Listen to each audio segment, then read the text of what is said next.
Good afternoon and thanks for joining us. Wildfire evacuees in Saskatchewan can now return home. The Saskatchewan Public Safety Agency says favorable weather and improving wildfire conditions have allowed for evacuation orders to be lifted. Last week, around 2,500 people were listed as evacuees. Residents from the First Nation community of La Plonge were among the last to return home on Monday. The SPSA says local leadership have to make sure essential services are in place before residents can return home. So that's one of the criteria before they return, is having a discussion with their community to make sure that they are both secure and have the resources they need to go back. As of this afternoon, there are 49 active wildfires in the province, 6 of them not contained. 2 people have been charged after a vehicle was stolen last week in the RM of Paddockwood. On Saturday, around 10:30 a.m., RCMP got a tip that a vehicle reported stolen the day before was located on the Montreal Lake Cree Nation. Officers attempted a stop, but the vehicle fled on Highway 2 with 2 occupants. The vehicle was abandoned later on a nearby grid road, and the male driver and female passenger were arrested. A sawed-off shotgun was taken from the vehicle. 24-year-old Edward John Henderson of Montreal Lake Cree Nation and 21-year-old Akosha Bradfield of LaRange each faced multiple charges, including theft of a motor vehicle. Both appeared in provincial court on Monday. Prince Albert police have arrested a man in relation to a pair of shooting incidents earlier this month. Police say the first shooting was August 3rd in the 1600 block of 17th Street West, where a 26-year-old man was injured and the suspect had fled. The second shooting incident was on August 12th in the South Hill community, leading to a large police presence in the area. On Tuesday, police arrested a 19-year-old on 15th Street West and seized drugs and a weapon from him. He's charged with attempted murder, forcible confinement, as well as multiple drug and weapon offenses. He appeared in provincial court this morning.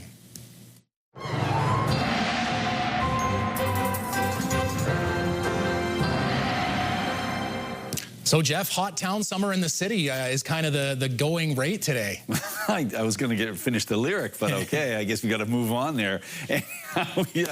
Love and Spoonful, they're fantastic. Let's take a look at what's going on in terms of the weather. Maybe not so fantastic if you want to get away from thunderstorm activity, because a lot of active weather moving through Saskatchewan and Alberta and the Prairie provinces in general. Basically a triple hit of low pressure areas sliding through. They'll eventually sort of coalesce into more than or less than 3, but ultimately a number of systems moving through. The potential for thunderstorm activity is certainly there, especially over towards the eastern side of the province. We'll talk more about that later on. The province is hoping to learn more about the spread of chronic wasting disease in Saskatchewan with new mandatory testing in certain areas. Hunters taking animals near Nipawin, Choiceland, as well as Meadow Lake and St. Walburg must submit deer heads for CWD within 1 month of harvest. Zones surrounding Yorkton must submit deer and elk heads to test for bovine tuberculosis after 2 cases were confirmed in cattle herds in the past 2 years. CWD, which affects the nervous system of deer, elk, and moose, has been spreading across the province in recent years. Testing has shown 75% of some mule deer populations having CWD, and now the province wants to enforce mandatory testing to learn about its effect on wildlife. Historically, we haven't had enough sample size to really accurately say what the prevalence is. And so we need to bump up our samples enough that we can make some accurate estimates of prevalence in order to answer some wildlife management questions that we really need to answer. A human case of CWD has never been identified, but Health Canada and the World Health Organization recommend people not eat meat or other parts of a CWD-infected animal. The mayor of Tisdale has officially resigned from office. A Tuesday evening statement from the town of Tisdale says Mayor Roy Skoglund resigned last week. Skoglund was elected last November, rather. The town wouldn't elaborate on why he resigned, but thanked Skoglund for his 9 months of service and dedication.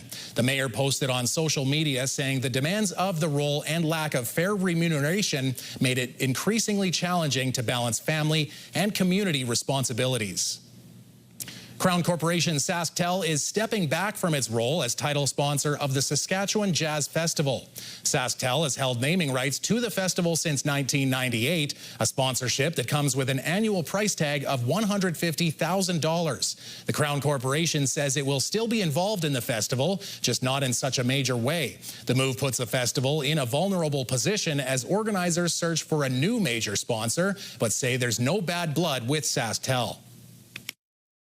We're the 10th jazz festival in Canada to have lost our title sponsor in about the last 2 years or so.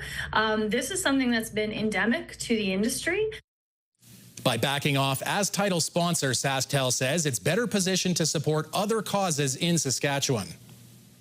Experts from across the globe have gathered here in Saskatoon to learn more about the agricultural applications of synchrotron. The Pan American Light Sources for Agriculture is a conference originally created by the CLS, which fosters collaboration between synchrotron researchers from Brazil and the United States. Now in its fourth year, Pulsa has gathered in Saskatoon to share ideas regarding the future of sustainable agricultural research.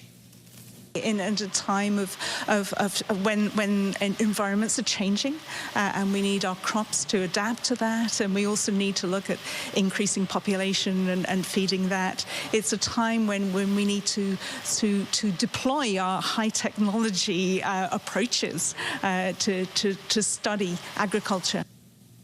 The theme for this year's conference is advancing sustainable agriculture and food research.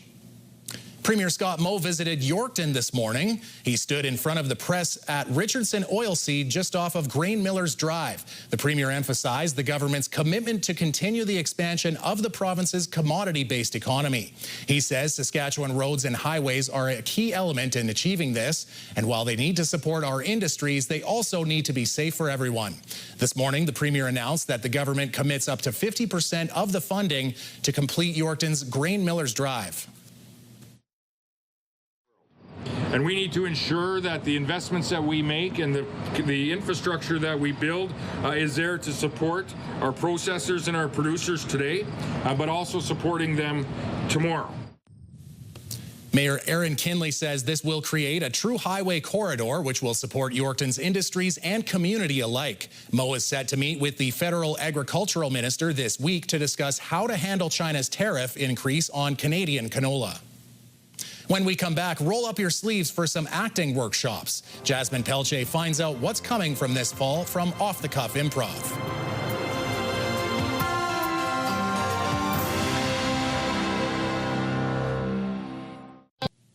This fall, there's a chance to brush up on your improv skills at the library. Jasmine Pelche finds out about acting workshops from Off the Cuff Improv. Now, Adriana, you've got some programming coming up this fall at the library. Would you be able to explain what that is? Yeah, for sure. Well, I was lucky enough to get a grant from SK Arts. It was the Artists and Communities grant. So we did a pilot project of it last year where I did a short series of workshops just to kind of feel out how much interest there was in acting workshops, and it was very well attended. So I was able to springboard off that, get a larger grant. So I'm going to be offering classes starting September 7th here at the library called Acting for Anyone, and so those are going to be acting workshops for anyone ages 16 and over. You don't need any experience. You don't have anything to be nervous about. You know, I know that the idea of acting and improv, people are like, oh, I don't know, I've always wanted to try, but it's, you know, I get so nervous. It's okay. It's like I try to make it as low pressure as possible. I can say that people who have come to my workshops before just laugh and have a great time. It's going to be great. It's going to be every Sunday starting September 7th from 2 to 4 p.m. right here at the library. And I'm so grateful to the library for partnering with us on this.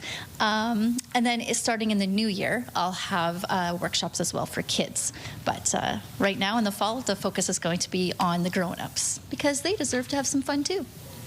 So you've done workshops before here. Mm-hmm. What did you learn from those workshops that you're going to take into the ones this fall? Well, I learned, you know, it's funny, with improv, the idea is to be very spontaneous and flexible, but that's something I know personally I need to work more on in my everyday life, and so teaching workshops has taught me to be more flexible and to really just change things up depending on the people that are in my classes, what they seem to be really interested in, what they're engaging with the most. what they seem to be enjoying the most. And so like constantly changing up my style. I'll always have a lesson plan, but I don't always go with the lesson plan. So I've learned that. I've learned that people just, we need to have an outlet. We need to have an opportunity to just let loose and like put our daily cares behind us a little bit. And I think that coming to a workshop like this is a chance to do that. Art is incredibly healing, and it doesn't always have to be, working through trauma and stuff like that. But just like letting go and allowing yourself to laugh. And in the case of adults, giving themselves the permission to just play. We forget to play when we're adults. So I love these adult classes because, you're just playing. It's great. I can definitely relate to that needing to learn some flexibility thing for sure. If people want to find out more information or maybe they want to sign up, how can they do that? Sure, yeah. Pre-registration is strongly encouraged. It just helps me to plan a little bit better. I know I say be flexible, but I do need to plan a bit. So they can register by calling the library, or they can go to my website, otcimprov.ca. I don't remember the library's phone number right off the top of my head, but the information's out there. It's also on our social media pages for the library and for Off the Cuff Improv. If someone's a little bit shy, maybe they think it's kind of interesting, but they don't really want to put themselves out there, what would day one look like for somebody showing up to one of these workshops? Like, what do they have to do? Just come with an open mind and just know that there's no judgment. I always say, like, you can be as involved or not involved as you want to be in a class. Like, if there's something, an exercise that we're doing or a scene we're doing that just you're not quite comfortable with, just feel free to sit back and watch. And then, you'll get to a point where you want to engage more and take part. But yeah, it's like everyone at their own pace. Each class is going to be designed to be standalone, so you don't have to come to every workshop. It's free because I have this grant from SK Arts, which is also supported by Sask Culture and Sask Lotteries, so I'm very, very grateful to them. It'll be every Sunday, 2 to 4 p.m.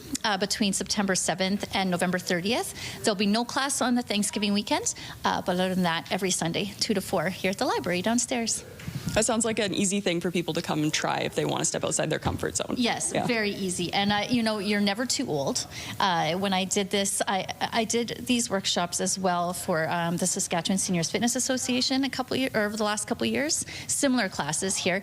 And I think the oldest person I had was, all she would tell me was she was in her 80s. But, so you're never too old. Just come out. We have a fun time. Even if you've got some mobility issues, we work with that. So no problems there. Well, thank you for sharing all that information with me, and I hope you have a good turnout. Thank you. Jeff will be right back after the break with a look at the weather, and this week's Classic Sports takes us back to 1990's CFL preseason.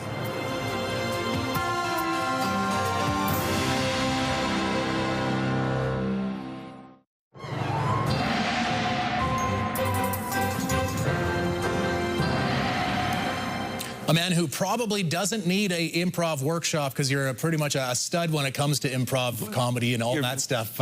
What are you going to improvise for weather today? Well, you're very kind to say that, but believe me, I can always learn, and there's other improvisers out there who are much better than I, but it's always fun to be included. But what can I tell you? Yes, and we're on to the weather. We've got ourselves an unsettled situation as we make our way into the next 24 hours or so. As you can see, a lot of active weather, particularly across the Prairie provinces. There's a series of 3 lows that are sort of impacting things, and a trough line associated with them, moving in a west to east fashion, a little bit on the northeasterly side of that. But generally speaking, we've got ourselves unsettled conditions, and the computer modeling indicating, yes, some places are very likely to get some very nasty weather, particularly in northern areas. You can certainly see how the swirling effect around the low is going to impact the far north, and hopefully not any thunderstorms to start up any wildfires again. We'll take the rain though, that's for sure, but you can certainly see a lot of action just north of Prince Albert there. So let's take a look and see what's going to happen in the overnight period. So we're anticipating showers and a risk of a thunderstorm in Spiritwood. The same is true of the Battlefords, Candle Lake, Birch Hills, Rostern, Nipawin, and Melfort as well. But we are talking about temperatures of 9 in Spiritwood, 10 in the Battlefords, 13 in Candle Lake, Birch Hills, and Rostern overnight, and 14 in Nipawin and Melfort overnight. Then on to tomorrow's forecast. Well, we're looking at mainly sunny skies in Spiritwood, 17. Windy conditions for the Battlefords under mainly cloudy skies. Mainly cloudy conditions in Candle Lake, Birch Hills, and Roster, and temperatures of 19 degrees in all 3 locations. Nipawin, mainly sunny and 22, and Melfort, mainly sunny and 20 degrees. And yes, all these temperatures are below seasonal, in some respects sizably so, or significantly so in Spiritwood, just 17 degrees tomorrow for a daytime high. But things will be warming up, not so much on the weekend. They will warm up on the weekend, but really warming up next week. 14 degrees for Prince Albert overnight with some showers and a risk of a thunderstorm. Winds out of the south at 10, but shifting to be a westerly wind at 10 kilometers an hour, which is really not much of a wind at all, but that is how the stats are lining up. 20 degrees tomorrow for a daytime high, so about 4 degrees below seasonal. Mainly cloudy conditions, but ooh, it's going to be a windy day. Winds out of the northwest 30, gusting to 50. So that's how Thursday is shaping up. Let's take a gander at Friday. Friday, cloudy skies and 18 degrees, so kind of cold there, but starting to slowly warm up again. 20 degrees for Saturday. Sunday, more sunshine and 21, but back to seasonal temperatures and warmer by the time we get to Monday, Tuesday, and Wednesday. Specifically, Monday looking at mainly cloudy skies, 24 degrees. Sunny and 27 on Tuesday, and 1 week from today, it's kind of hot. Sunny and 28 degrees. So all in all, a pretty warm forecast once we get into the early part of next week. And if you're smart, you'll improvise a good weekend plan with that good weather, as that's probably, there's not going to be too many days or weeks of that left. True enough. No blocking. There we go. There you go. There was lots of excitement when it was announced that Saskatoon would be hosting a Rider preseason game next year. We also found some rare footage of a preseason game in Saskatoon back in 1990. Matt Young has this week's Classic Sports Moments.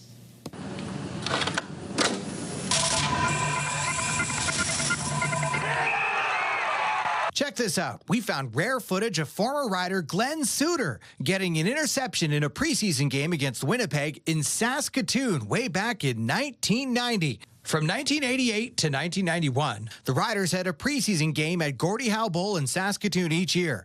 That's right, Gaynor was going, and CFL jerseys had heat-pressed numbers. Unreal. Anyways, this game was a good one. Quarterbacks at the time for the Rough Riders included Ken Austin and Jeff Bentram, who showed his running ability on this play, reaching the end zone much to the delight of fans dressed as if they were at the beach. Then check out this long pass from Jeff Bentram to Jeff Fairholm, an 83-yard touchdown play. He would connect with Fairholm twice for touchdowns that afternoon for the Riders. Saskatchewan would zoom out to a 36-14 lead, courtesy of this touchdown catch by David Pitcher. But Winnipeg would mount a huge comeback, erasing a 22-point deficit, courtesy of this touchdown from Robert Mims. It came down to the final minute. With the Riders down by 1, Dave Ridgway would make a field goal to put Saskatchewan up 40-38. But Winnipeg would drive down the field and with 2 seconds left would kick the winning field goal to beat the defending Grey Cup champions 41-40. Though the Riders lost by 1 point, it was a thrilling game and a fun time for fans. And if you want to check out more classic sports moments from the days of Wilco and wood finish televisions, you can check them out on our website. Do you have a community event you would like to promote?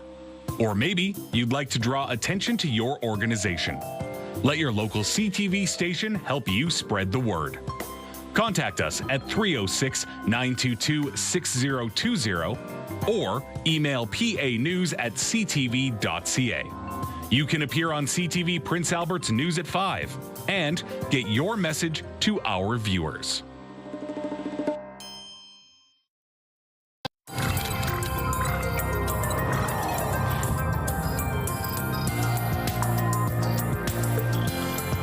With doctors leaving the province, including in Moose Jaw, the NDP is calling out the provincial government on its treatment of doctors around Saskatchewan.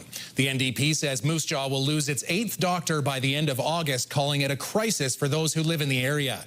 They say there are 286 vacant positions and that Saskatchewan holds the 2nd worst provincial rate of holding doctors across the country, just behind Newfoundland. The NDP says the government of Saskatchewan has put the healthcare system in the place that it is today. Their priorities have been privatization, sending, patients out for hip and knee replacement surgeries to Alberta or for mammograms out to Alberta instead of properly staffing and bolstering the public system. They spend an incredible amount of money on these procedures, on these tests to send people out of province or to private clinics that cost significantly less to deliver in the public system. CTV is waiting for a response from the provincial government. Prairie Harm Reduction is remembering those who died from drug overdose. The supervised drug consumption site says numbers from the Saskatchewan Coroner's Service show there have been 210 confirmed and suspected overdose deaths in the province this year. Prairie Harm says 20 people who use its services are among those who have fatally overdosed. In March, the Saskatchewan Health Authority started issuing overdose alerts for Saskatoon after drugs often laced with fentanyl and other dangerous drugs were circulating in the city and causing people to overdose. Prairie Harm Reduction is holding a vigil on August 31st at Station 20 West to remember overdose victims. So, Jeff, do you ever wonder sometimes where your snacks are going? What does that mean? Well, maybe you need to set up a camera because this one shows an unlikely culprit.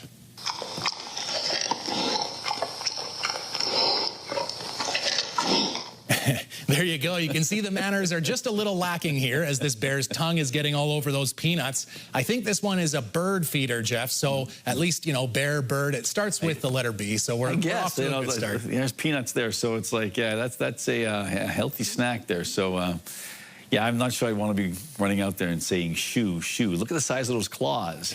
Exactly. Well, that's not the only one we got. We got more for you. Okay. Let's take a look here at some smaller animals.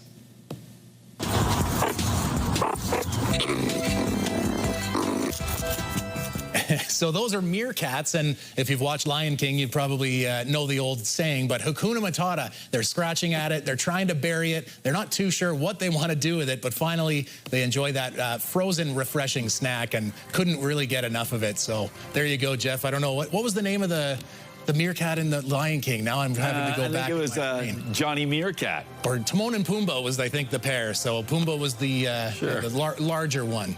Sure, sure it was. Either way, you're we got 100% correct. We got national. Mr. Speaker, I concur. There you go.